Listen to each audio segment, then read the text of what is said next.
Halo teman-teman, welcome back to my channel. Kali ini kita akan belajar tematik kelas 3. Tema 3 yaitu benda di sekitarku. Subtema 1, aneka benda di sekitarku. Pembelajaran ke-1 ya teman-teman. Langsung saja ya teman-teman. Pertama-tama marilah kita amati gambar berikut teman-teman. Di sini ada sebuah gambar yang berisi beberapa aktivitas manusia ya teman-teman. Di sini ada yang sedang berjualan ayam, berjualan ikan. Kemudian di sini ada yang berjualan balon, sayuran, kemudian ada beras, buah-buahan dan masih banyak lainnya ya teman-teman. Nah, sekarang kita baca dulu yuk benda-benda di sekitar kita. Apakah benda itu? Manusia, hewan, dan tumbuhan merupakan benda. Batu, gelas, dan buku juga benda. Dapatkah kamu melihat perbedaannya? Tentunya, perbedaan manusia, hewan, dan tumbuhan dengan batu, gelas, dan buku itu adalah bahwa manusia, hewan, dan tumbuhan adalah makhluk hidup. Berarti ketiganya merupakan benda hidup, sedangkan batu, gelas, dan buku itu bukan makhluk hidup, sehingga ketiganya itu termasuk contoh dari benda tidak hidup atau benda mati. Manusia, hewan, dan tumbuhan merupakan benda hidup ya. Sementara batu, gelas, dan buku merupakan benda mati. Nah sekarang, apakah yang dimaksud dengan benda? Jadi benda adalah segala sesuatu yang menempati ruang dan mempunyai massa. Massa benda diukur dengan cara ditimbang. Manusia, hewan, tumbuhan, batu, dan buku menempati ruang. Benda-benda itu juga dapat ditimbang. Contohnya di gambar ya. Di gambar ini ada seorang pedagang yang sedang menimbang buah. Buah itu kan berasal dari tumbuhan ya. Itu juga termasuk benda. Di sini ada sayuran teman-teman. Sayuran ini ditempatkan dalam sebuah kotak. Kotak itu merupakan ruang. Ketika kotak itu sudah terisi penuh dengan sayuran, maka sudah tidak bisa diisi benda lain. Artinya, si sayuran ini telah menempati ruang dari si kotak. Bagaimana membedakan benda dengan bukan benda? Apakah cahaya termasuk benda? Bagaimana dengan panas? Cahaya dan panas bukanlah benda. Mengapa? Karena cahaya dan panas itu tidak menempati ruang maupun memiliki massa ya, tidak bisa ditimbang. Cahaya dan panas tidak menempati ruang, cahaya dan panas tidak dapat ditimbang. Nah, di sini ada beberapa gambar yang membuktikan bahwa benda itu menempati ruang.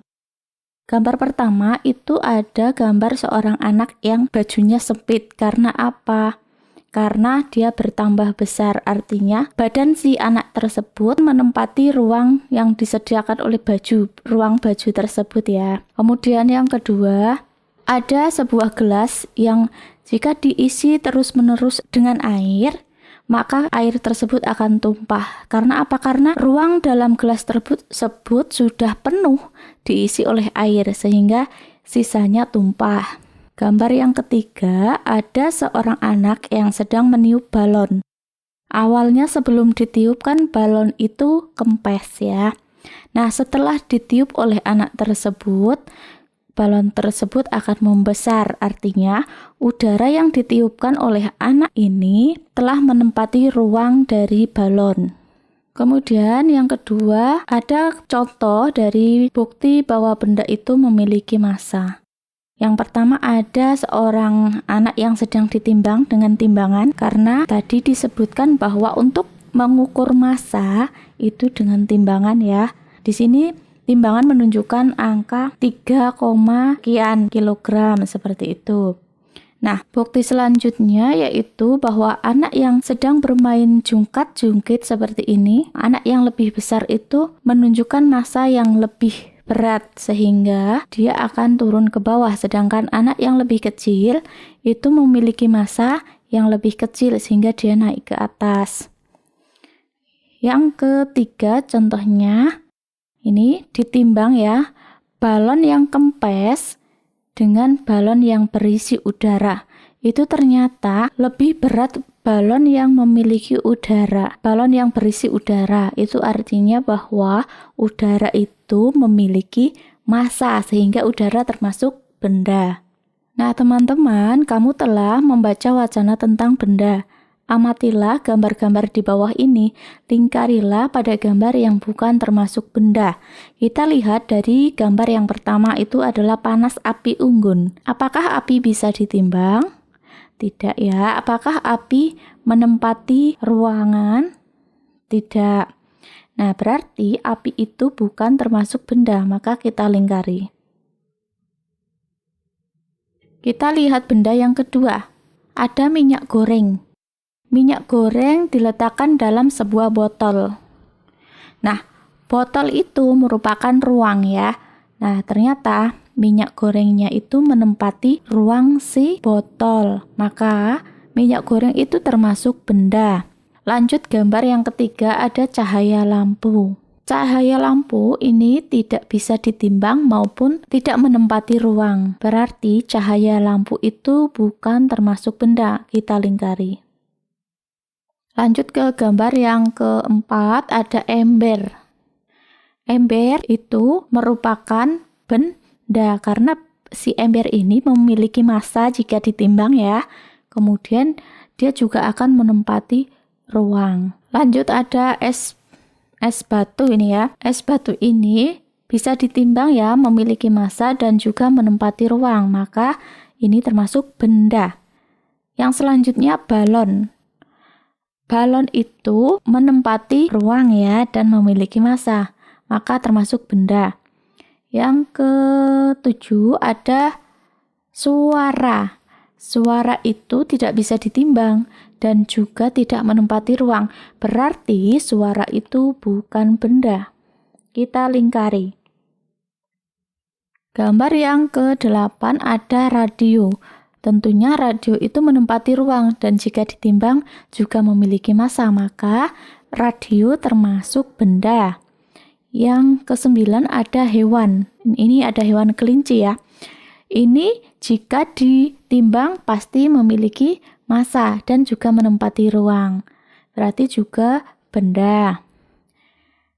Nah, kamu sudah dapat membedakan benda dan bukan benda. Perhatikanlah benda-benda di sekelilingmu. Benda-benda mempunyai warna, bentuk, dan ukurannya tersendiri. Contohnya ini ya, ember. Itu warnanya ini biru keunguan. Kemudian minyak goreng kuning. Kemudian hewan ini coklat. Itu bahwa benda itu memiliki warna. Kemudian bentuknya juga masing-masing. Ini berbentuk seperti ini, silinder seperti itu ya. Dan ukurannya sendiri ada yang kecil, panjang, ada yang lebar, ada yang besar, pendek. Itu namanya ukuran. Nah, benda-benda dapat dikelompokkan berdasarkan sifat fisiknya. Sifat fisik benda misalnya warna, bentuk, kekuatan, wujud, atau ukurannya. Nah, sekarang misalnya contohnya benda dikelompokkan berdasarkan sifat fisiknya yaitu ukuran. Benda yang ada di sekitar kita mempunyai beragam ukuran. Ada yang besar dan ada yang kecil, ada yang panjang dan ada yang pendek. Benda juga dapat dikelompokkan berdasarkan bentuknya. Benda-benda di sekitar kita mempunyai beragam bentuk. Perhatikan bentuk-bentuk benda di bawah ini. Contohnya ada bola. Bola itu bentuknya bulat ya. Selanjutnya, benda itu juga bisa dikelompokkan berdasarkan warnanya. Benda di sekitar kita mempunyai beragam warna. Perhatikan warna-warna benda di bawah ini ya. Ini ada yang biru, abu-abu, ungu. Kemudian ini ada yang oranye. Nah, teman-teman bersama kelompokmu, perhatikan benda-benda di sekitar kelasmu. Kelompokkan benda-benda tersebut. Kamu boleh mengelompokkan berdasarkan ukuran, bentuk, ataupun warna. Kemudian tuliskanlah alasan pengelompokan yang kamu lakukan. Misalnya contoh kelompok 1, ada pintu. Di kelas kan ada pintu ya. Kemudian ada jendela. Ada meja. Ada penggaris. Kemudian ada buku. Kelompok 1 ini dikelompokkan berdasarkan bentuknya. Berarti ditulis di bawahnya. Berdasarkan bentuknya yaitu persegi panjang. Nah, seperti itu contohnya ya teman-teman. Kalian bisa melanjutkan untuk kelompok benda yang kedua dan ketiga. Nah, teman-teman, setelah kita belajar tentang benda, sifat benda, jenis benda, maka kita sekarang membuat sebuah peta konsep ya teman-teman. Bahwa benda itu ada jenisnya. Jenisnya benda itu ada benda hidup dan benda mati ya teman-teman. Kemudian sifat fisiknya itu bahwa benda itu mempunyai ukuran, apalagi selain ukuran, bentuk ya, bentuk. Kemudian tadi ada warna yang berbeda. Kemudian benda itu memiliki ciri apa? 1, mempunyai massa, yang kedua adalah menempati ruang. Nah, teman-teman, apakah kamu pernah melihat benda-benda di bawah ini? Ini ada penggaris, kemudian ada meteran. Ini juga ada meteran close ya. Ini benda-benda di atas merupakan kelompok dari keanekaragaman jenis benda. Benda-benda di atas dikelompokkan menurut fungsinya, yaitu alat untuk mengukur. Setiap alat ukur mempunyai satuan. Perhatikan satuan pada alat ukur di bawah ini. Ini adalah penggaris ya teman-teman. Satuan yang dipakai pada penggaris adalah cm. Cm ini singkatan dari sentimeter ya. Coba cari tahu satuan yang digunakan pada alat ukur lainnya. Kemudian tuliskan satuan panjang yang kamu ketahui pada kotak di bawah ini. Jika kita mengukur panjang suatu benda, itu satuannya ada apa saja teman-teman? Tadi sentimeter sudah ya, kemudian selanjutnya ada meter ya yang sering digunakan, disingkat M, seperti itu. Selain itu ada, kalau kita mengukur jarak, biasanya kita menemukan satuan kilometer. Dan masih banyak yang lainnya ya teman-teman. Nah, tentunya teman-teman untuk bisa menggunakan penggaris kita harus tahu caranya menggunakan penggaris untuk mengukur suatu benda. Nah, sekarang kita berlatih untuk mengukur suatu benda dengan menggunakan penggaris.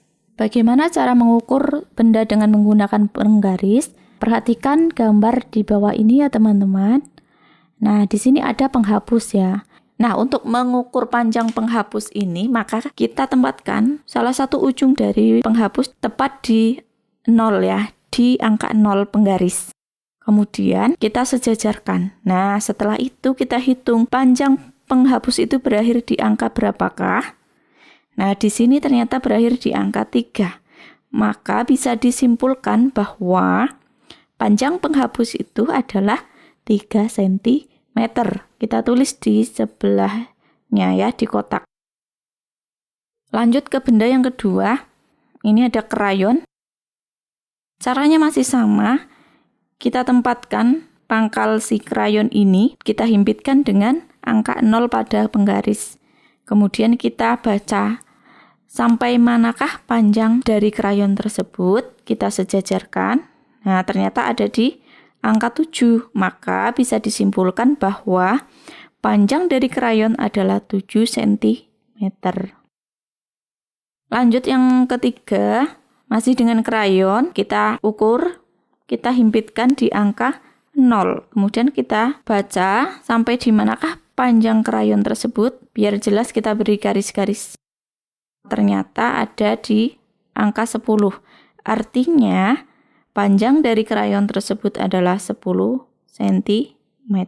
Lanjut, kita ke gambar yang keempat. Ini ada pensil. Kita himpitkan ya, salah satu ujung dari pensil dengan angka 0. Kemudian kita tarik di sini, kita luruskan, ada di angka berapakah? Ternyata ada di angka 6. Berarti panjang dari pensil adalah 6 cm. Lanjut ke gambar yang kelima. Ada spidol ya, 0. Kita luruskan, ternyata berakhir di angka 12. Artinya panjang dari spidol 12 cm. Lanjut gambar yang terakhir, ada pulpen angka 0 sampai ini ya, jatuhnya di angka 11. Berarti panjang dari pulpen adalah 11 cm. Nah, begitulah cara mengukur dengan menggunakan penggaris. Nah, teman-teman, benda itu selain dapat dikelompokkan dari ukuran, bentuk maupun warnanya, ternyata bisa dikelompokkan juga berdasarkan dari bahan pembuatnya. Nah, teman-teman, benda itu terbuat dari bahan-bahan yang berbeda. Ada yang dari batu, ada yang dari kayu, ada yang dari besi, kaca, plastik, dan lainnya. Setiap benda dapat menghasilkan bunyi yang khas jika diketuk. Benda-benda tersebut menghasilkan bunyi yang berbeda. Misalnya, benda yang terbuat dari batu, jika diketuk akan menghasilkan bunyi yang berbeda dari benda yang terbuat dari plastik. Ayo kita dengarkan bunyi-bunyian dari berbagai alat musik ritmis. Alat musik ritmis adalah alat musik yang tidak bernada, namun dapat menghasilkan irama lagu. Ada berbagai macam alat musik ritmis. Berikut ini beberapa contoh alat musik ritmis. Apakah kamu pernah memainkan alat musik di atas? Selain menggunakan alat musik, kita dapat menggunakan tepukan tangan untuk mengiringi lagu. Mari kita berlatih membuat pola irama lagu. Caranya dengan menggunakan alat musik ritmis ataupun tepukan tangan. Berlatihlah memukul pola ketukan berirama menggunakan simbol berikut. Simbol yang pertama ini ada semua jari terbuka ya. Itu artinya ketukannya kuat. Kemudian jika hanya 2 jari yang terbuka, ketukan sedang. Jika hanya jari telunjuk, maka ketukan lemah. Ikutilah pola irama berikut ini. Ada pola 1, pola 2, dan pola 3. Nah, teman-teman bisa menggunakan benda di sekitarmu untuk menghasilkan bunyi. Setiap benda dapat menghasilkan bunyi yang berbeda-beda.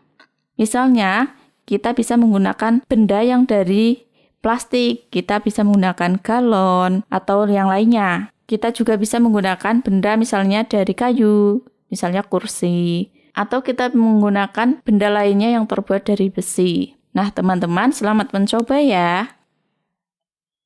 Demikian dulu ya teman-teman, semoga bermanfaat. Jangan lupa klik like, share, and subscribe. Terima kasih.